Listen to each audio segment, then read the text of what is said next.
আসসালামু আলাইকুম দর্শক, দেশ যে একটা তুমুল রক্তক্ষয়ী সংঘর্ষের দিকে এগোচ্ছে এই কথা নিশ্চয়ই এখন আর ভুল বলে মনে করার কিছু নেই। আমরা আতঙ্কিত শঙ্কিত। নতুন করে যে সংবাদটি শুনলাম তা বিষয়টিকে আরও স্পষ্ট করে তুলছে। আমরা শুনতে পেলাম যে দুর্বৃত্তের গুলিতে আহত হয়েছেন জাতীয় নাগরিক পার্টি এনসিপির খুলনা বিভাগীয় প্রধান এবং এনসিপির যে সহযোগী সংগঠন জাতীয় শ্রমিক শক্তি তার কেন্দ্রীয় সংগঠক মোতালেব শিকদারকে মাথায় গুলি করে আহত করা হয়েছে। তিনি আশঙ্কাজনক অবস্থায় রয়েছেন। বেলা 11:15টার দিকে এই ঘটনা ঘটে। আমরা নিঃসন্দেহের তীব্র নিন্দা জানাই, প্রতিবাদ জানাই, কিন্তু প্রশ্ন হচ্ছে এই যে নিন্দা জানাচ্ছি, এই যে প্রতিবাদ জানাচ্ছি, তাতে আসলে কি হচ্ছে? যারা বিশেষ ষড়যন্ত্রে লিপ্ত হয়ে উঠেছেন তাতে কি এই নিন্দা, এই প্রতিবাদগুলো তাদের কর্ণকুহরে পৌঁছে কোনো ধরনের প্রতিক্রিয়া সৃষ্টি করতে পারছে না? তারা তাদের উদ্দেশ্যের দিকেই ধাবিত হচ্ছে। কদিন আগে ইনকিলাব মঞ্চের আহ্বায়ক শরীফ ওসমান হাদিকে গুলি করা হলো। তারপরের কি অবস্থা তা তো আমরা সবাই জানি। তাকে ভাগ্যের নির্মম পরিহাস বরণ করতে হলো এবং এই ঘটনাকে কেন্দ্র করে যেদিন হাদিকে গুলি করা হলো সেই দিনই বিএনপি এবং জামাত একে অপরকে দায়ী করে নানান ধরনের মন্তব্য করা শুরু করলো। আবার সরকারের পক্ষ থেকে বলা হলো, দাবি করা হলো যে এই ঘটনা ঘটিয়েছে আওয়ামী লীগের মাধ্যমে ঘটানো হয়েছে। এখন আমাদের সবার কাছে পরিষ্কার যে বিশেষ একটি শক্তি ঘোলা পানিতে মাছ শিকারের চেষ্টা করছে। উদ্দেশ্য কি? উদ্দেশ্য এর আগেও বলেছি, এখনও বলছি, উদ্দেশ্য 12ই ফেব্রুয়ারি নির্বাচনে যে তফসিল ঘোষণা করা হয়েছে সেই নির্বাচনকে প্রতিহত করা, সে নির্বাচনকে প্রলম্বিত করা। আর তার আগে বিএনপি ভারপ্রাপ্ত চেয়ারপারসন তারেক রহমান যে দেশে আসার প্রস্তুতি নিচ্ছেন, মোটামুটি সব দিক থেকে নিশ্চিত যে তিনি 25শে ডিসেম্বর দেশে ফিরবেন, তার এই দেশে আসার ঠেকানোটা অন্যতম প্রতিরোধ। নইলে কেন বিভিন্ন কর্নার থেকে এই ধরনের কথা উচ্চারিত হবে যে 25শে ডিসেম্বরের মধ্যে ভারতে পালিয়ে থাকা খুনি বা শেখ হাসিনা সহ তার দলের নেতাদের ফিরিয়ে না দেওয়া হলে 25শে ডিসেম্বর ভারতের বাংলাদেশে অবস্থিত ভারতের বিভিন্ন স্থাপনায় হাই কমিশন অফিস গুড়িয়ে দেওয়া হবে, জ্বালিয়ে দেওয়া হবে, ঘেরাও করা হবে। কেন বেছে 25শে ডিসেম্বর শব্দটি তারা উচ্চারণ করছে? কেন 20শে ডিসেম্বর নয়? কেন 30শে ডিসেম্বর নয়? কারা নির্বাচন প্রলম্বিত করতে চায় এটি আমাদের কাছে একেবারে স্পষ্ট। এদিকে সেই ভারতের বিরুদ্ধে একের পর এক উস্কানিমূলক বক্তব্য, ভারতের বিরুদ্ধে যুদ্ধ ঘোষণার যে প্রস্তুতি এবং ভারতের বিরুদ্ধে জামায়াত শিবিরের 50 লাখ যুবক যুদ্ধ করতে প্রস্তুত, এই ঘোষণা তো জামায়াতের নায়েবে আমির ডক্টর আবদুল্লাহ তাহের সাহেব তিনি নিজেই দিয়ে দিয়েছেন।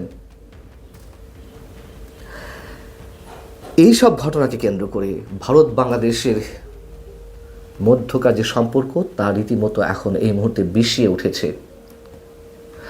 বাংলাদেশে ভারতের বিভিন্ন হাই কমিশন অফিস ঘেরাও করা হয়েছে, আক্রমণ করার চেষ্টা করা হয়েছে। ভারতেও বাংলাদেশের দূতাবাস আক্রমণ করার চেষ্টা করা হয়েছে। সেখানে আমাদের হাই কমিশনারকে হত্যা করার হুমকি দেওয়া হয়েছে, যদিও ভারত সেটি অস্বীকার করেছে। আমাদের পররাষ্ট্র উপদেষ্টা মিস্টার তৌহিদ হোসেন তিনি বলেছেন যে কথা সত্য, যে সেখানে আমাদের হাই কমিশনারকে হত্যা করার হুমকি দেওয়া হয়েছে। সব মিলিয়ে কোন অবস্থার দিকে যাচ্ছি আমরা? এবং এই যখন প্রশ্ন আমাদের সবার সামনে, তার মধ্যে আবার পাকিস্তানের কোনো পত্রিকাতে গুজব ছড়ানো হচ্ছে যে বাংলাদেশে ভারতের সীমান্তে আমাদের যুদ্ধাস্ত্রগুলো সেখানে মজুত করা হচ্ছে। টাইমস অফ ইসলামাবাদ তারা বলছে ভারতের সাথে চলমান সীমান্ত উত্তেজনার মধ্যে তুরস্কের তৈরি TRG 300 এবং TRG 230 গাইডেড রকেট সিস্টেম দিয়ে বাংলাদেশ তার আর্টিলারি সক্ষমতা জোরদার করছে। ফোর্সেস গোল 2030 আধুনিকীকরণ পরিকল্পনার অধীনে অর্জিত এই নির্ভুল অস্ত্রগুলি প্রতিবেশী হুমকির বিরুদ্ধে সম্ভাব্য প্রতিরক্ষামূলক অভিযানের জন্য বর্ধিত পরিসর এবং নির্ভুলতা প্রদান করে।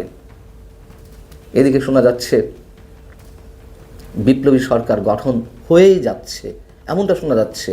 এবং বিপ্লবী সরকারের দাবিও তোলা হয়েছে, এবং এই দাবি শুরু থেকেই তো যারা জুলাই অভ্যুত্থান ঘটালেন তাদের মুখ থেকে আমরা শুনতে পারছি বিপ্লবী সরকারের রাষ্ট্রপতি কে হবেন, প্রধানমন্ত্রী কে হবেন, সেগুলো নাকি সব ঠিকঠাক।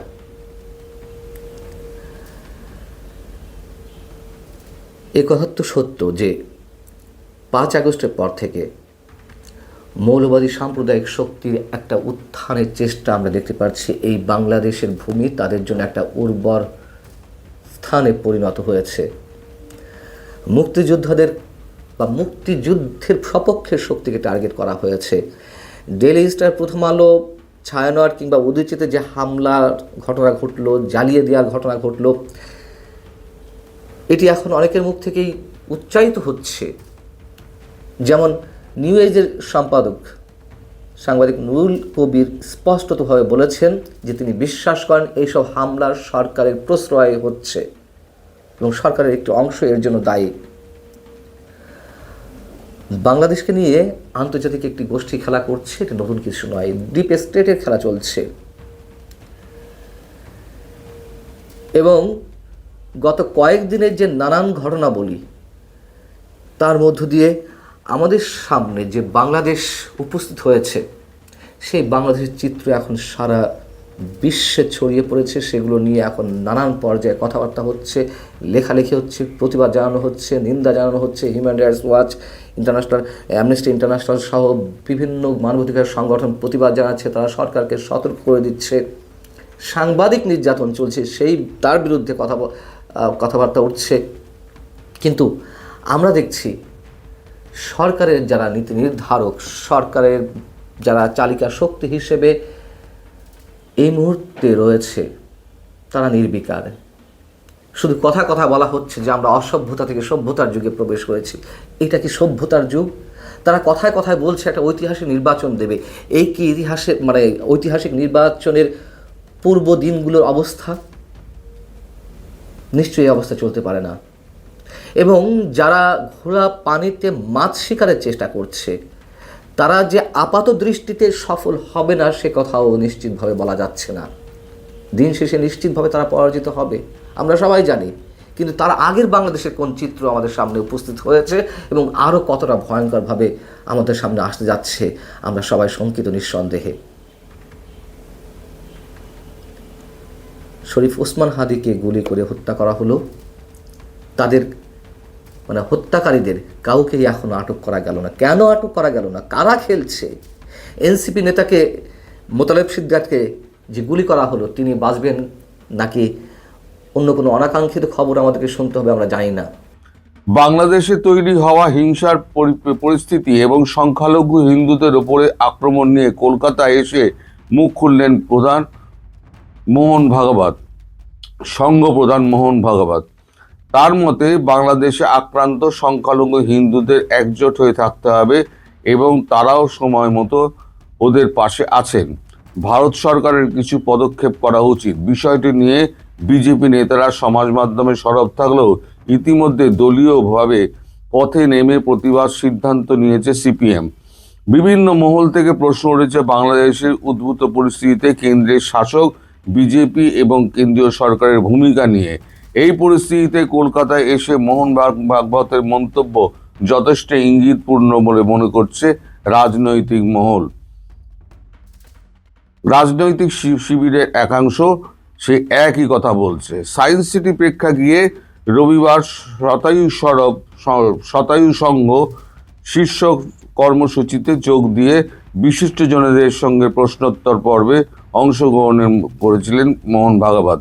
সেখানে বিরোধী দলনেতা শুভেন্দু অধিকারী, আমার পশ্চিমবঙ্গের বিরোধী দলনেতা শুভেন্দু অধিকারী এবং মালদহ উত্তরের বিজেপি সাংসদ খগেন মুর্মু এই সংক্রান্ত প্রশ্ন করেন। বাংলাদেশ সংক্রান্ত তাদের প্রশ্ন ছিল, পশ্চিমবঙ্গে যেভাবে মুসলিম মৌলবাদ মাথাচাড়া দিচ্ছে তা নিয়ে সংঘ কি ভাবছেন? এই সঙ্গে অনুপ্রবেশ এবং জনবিন্যাস বদলে পশ্চিমবঙ্গের ওপর প্রভাব পড়ছে কি না। একই সঙ্গে তাদের প্রশ্ন করেন, বাংলাদেশ যেভাবে ধর্মীয় সংখ্যালঘুদের ওপরে আক্রমণ করছে সেটা নিয়ে সংঘ কি ভাবছে। তাদের সর্বশেষ প্রশ্ন ছিল, পরবর্তী পৃষ্ঠায় আছে এইটা লেখা আছে, পদক্ষেপ করা উচিত। আমি পড়ে শোনাচ্ছি। পশ্চিমবঙ্গের রাজনৈতিক পরিস্থিতির বদল নিয়ে সংঘের ভাবনা চিন্তা নিয়ে তাদের প্রশ্ন ছিল। এই প্রশ্নের সব উত্তর দিতে একসঙ্গে দিয়েছেন মোহন ভাগবত। তিনি বলেন, বাড়তে থাকা অনুপ্রবেশ জনবিন্যাস বদল ঘটাচ্ছে, এটা সত্যি, এবং এটা তো পশ্চিমবঙ্গের উপর প্রভাব ফেলছেই। এরপরে ইঙ্গিতপূর্ণ মন্তব্য, এই পরিস্থিতি বদলের জন্য আপনারা যা ভাবছেন সংঘ তাই ভাবছে। পরবর্তী প্রশ্নে ভাগবত বলেন, সীমান্ত কার জন্য কতটা উন্মুক্ত করা হবে সেটা প্রশাসনিক বিষয়ে। বাংলাদেশে যারা ধর্মীয় সংখ্যালঘু বলতে উনি বলছেন যে যারা হিন্দু, খ্রিস্টান, বৌদ্ধ, জৈন সব সংখ্যালঘু, অনেক সময় তারা প্রাণ বাঁচাতে এদেশে আশ্রয় নেন। আবার একই পথে ওই দেশে যারা ধর্মীয় সংখ্যাগুরু তারাও এদেশে ঢুকে পড়ছে। তাই কাকে কতটা সুযোগ দেওয়া উচিত সেটা গুরুত্বপূর্ণ।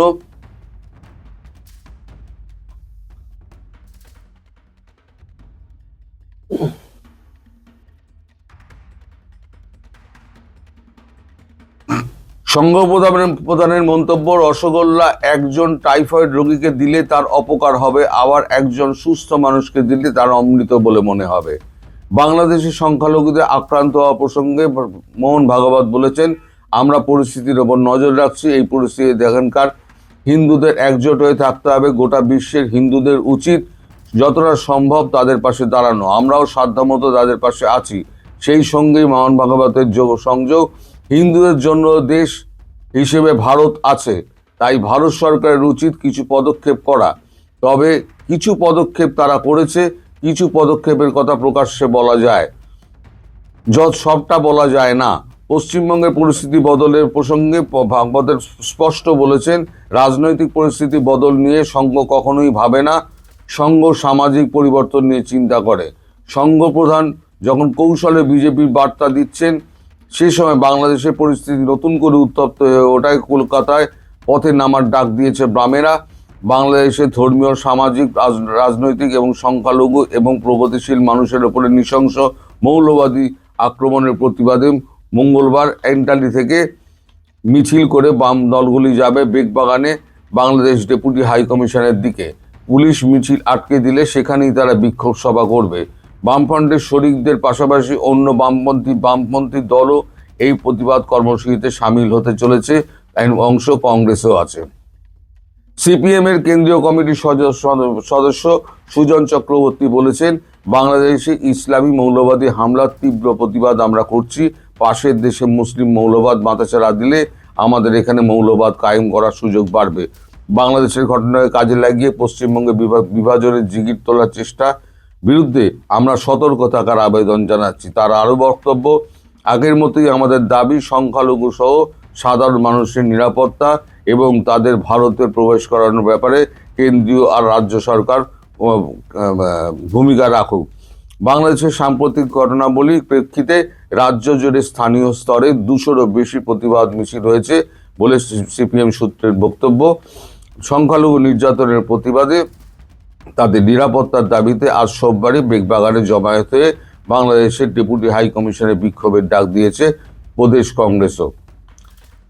এখন এই যে দীপু দাসকে যেভাবে হত্যা করা হলো এবং এর আগে যত সংখ্যালঘু হত্যা করা হয়েছে, বাংলাদেশের ওপরে ভারত কি করবে? আমার একটা প্রশ্ন আছে নরেন্দ্র মোদীর কাছে এবং কেন্দ্রীয় সরকারের কাছে। আর কত অধৈর্য যে আপনারা যে হচ্ছেন, অধৈর্য আমিও হচ্ছি। সুতরাং আমাকে বকাবকি করে লাভ নেই, আমিও অধৈর্য হয়ে গেছি। এই যে ঘর মে ঘুষ কে মারেঙ্গে, ঘর মে ঘুষ কে মারেঙ্গে, ঘর মে ঘুষ কে মারেঙ্গে, আরে কাম মারেঙ্গে। আরো হত্যালীলা দেখার পর আর কত হত্যালীলা আমরা দেখব? এত হিন্দু একের পর এক, খ্রিস্টান মারা যাচ্ছে, হিন্দু মারা যাচ্ছে, বৌদ্ধ সন্ন্যাসীকে মঠে তুলে নিয়ে গিয়ে তাকে তাকে জেলে ঢুকিয়ে দেওয়া হয়েছে, মঠ থেকে তুলে নিয়ে গিয়ে। আর কত দেখব? বিচার ব্যবস্থা শেষ হয়ে গিয়েছে, সমস্ত সমাজটা একেবারে দৌরাত্ম্যদের আন্ডারে চলে গিয়েছে। আর কত দেখব? শুধু পরিকল্পনা আর বৈঠকের মধ্যে আমরা সীমাবদ্ধ থেকে যাব? আমরা পারি না অ্যাকশন নিতে। আমি জানি আন্তর্জাতিক চাপ থাকে, আন্তর্জাতিক চাপ উপেক্ষা করে আমরা পাকিস্তানে অ্যাটাক করিনি। 4 দিনে পাকিস্তানকে একেবারে হাঁটু গেড়ে বসিয়ে দিইনি, কোমর ভেঙে দিইনি। তাহলে বাংলাদেশ কতটুকু রাষ্ট্র? তাহলে বাংলাদেশের ওপরে আমি 10টা ড্রোন আর 4টে ব্রহ্মোস যদি আমি মারি, তাহলে পরে বাংলাদেশ পুরো ঠান্ডা হয়ে যাবে। আমি কেন করছি না? আমার দাবি ইমিডিয়েটলি অ্যাকশন নেওয়া উচিত, যত তাড়াতাড়ি সম্ভব অ্যাকশন নেওয়া উচিত। সম্ভব হলে আজ রাত থেকে অ্যাকশন নিন। আমরা আর হিন্দু, খ্রিস্টান, বৌদ্ধ, জৈন কারো মৃত্যু দেখতে চাই না। এই সরকার হচ্ছে জঘন্য সরকার। আপনি এখানে বলছেন যে দীপু হত্যার বিচার চাইল বিদেশ মন্ত্রক। দীপু হত্যার বিচার চেয়ে আপনার কি হবে? দীপু হত্যার বিচার চাইল বিদেশ মন্ত্রক, দীপু হত্যার বিচার চেয়ে কি হবে? দীপু হত্যার বিচার কি আপনি ওরা দেবে, করবে? আপনি সেই আশা করেন? সেই আশা আপনি এখনো বসে আছেন? আর কতদিন বসে থাকবেন? আপনি যদি এইভাবে মিটিং আর মিছিলের নামে আর বৈঠকের নামে যদি আপনি কালক্ষেপ করেন, তাহলে জানবেন পরবর্তী প্রধানমন্ত্রী হিসেবে আপনার এই ভারতবর্ষের মানুষ বেছে নেবে না। আপনার স্বপ্নই থেকে যাবে। ভারতবর্ষের মানুষ কিন্তু ক্ষেপে গিয়েছে, ভারতবর্ষের বিভিন্ন দলগুলো ক্ষেপে গিয়েছে, ভারতবর্ষের বিরোধী দলগুলো ক্ষেপে গিয়েছে। আমি দীর্ঘদিন ধরে এই কথা বলে আসছি, আজও এই কথা বলছি। আজ কঠোরভাবে কথাগুলো বলতে হলো এই কারণে যে আপনাদের কানে এখনো জল ঢোকেনি। কবে জল ঢুকবে আমি সেটাই দেখতে চাই। আমি ইমিডিয়েটলি এই অ্যাকশন হোক সেটাই আমি চাইছি। মানে কেন্দ্রীয় সরকারের কাছে যদি আমার খবর পৌঁছায়, আমার কথা যদি পৌঁছায়, তাহলে পরে তারা বিবেচনা করে দেখুক যে কত তাড়াতাড়ি সম্ভব এই অবস্থার শান্তি ফিরিয়ে আনা। এবং সেফ করিডোরের যে মানবিক করিডোরের যে ব্যবস্থা করা হয়েছে, অবিলম্বে সৈন্য ঢুকিয়ে মানবিক করিডোরের ব্যবস্থা করা হোক। কারণ ওয়াকারুজ্জামান কিছু করবে না। আপনারা যে চেষ্টা করছেন সেটা সম্পূর্ণ বিফলে যাবে। ফলে নতুন করে চিন্তা ভাবনা করুন, নতুন প্ল্যানিং করুন। প্ল্যানিং করার কিছু নেই। আপনি গোটা 10 ড্রোন মারুন, 4টে মিসাইল মারুন, 2টো ব্রহ্মোস মারুন, সব শেষ হয়ে যাবে, সব পালিয়ে যাবে। কিসের জন্য আপনারা অপেক্ষা করছেন আমি জানি না। আমি নিজেই উত্তেজিত হয়ে যাচ্ছি। আর আপনারা তো হবেন, আপনারা তো আমি দোষ দিই না। আপনারা কাউকে না পেয়ে আমায় গালাগালি করেন। আমায় গালাগালি করে লাভ নেই। আমিও দেখুন গালাগালি করছি কিন্তু কেন্দ্রীয় সরকারকে। আপনি কি মনে করেন এই কেন্দ্রীয় সরকারের কাছে এই ভিডিও যাবে না? অবশ্যই যাবে এই ভিডিও। কিন্তু আমি অনৈতিক এবং অযৌক্তিক কোনো কথা বলিনি। আজকে মোহন ভাগবত যেটা বলে গেছেন, যেটা মোহন ভাগবত এখানে বলছেন, আমি সেই কথাটাই কালকে রাত্রিবেলা বলেছিলাম। আজকে সকালবেলা কাগজে কলমে বেরিয়েছে বলে আমি আপনার কাছে দেখিয়ে দিলাম। কারণ অনেকে মনে করবেন যে আমি গুজব রটাচ্ছি। আমি গুজব রটাই না, যেটা সত্যি সেটা বলি। কখনো কখনো আগাম হয়ে যায়, পরবর্তীকালে যখন ঘটনা ঘটে তখন আপনারা ভুলে যান বলে আপনারা মনে করেন গুজব। তো যাই হোক, আপনারা শান্ত থাকুন। কিছু একটা ব্যবস্থা নিশ্চয়ই হবে। মোহন ভাগবত যখন হাত দিয়েছেন তখন কিছু একটা ব্যবস্থা হবে, খুব শিগগিরই হবে। কানে জল কখন ঢোকে আমিও সেটাও দেখব।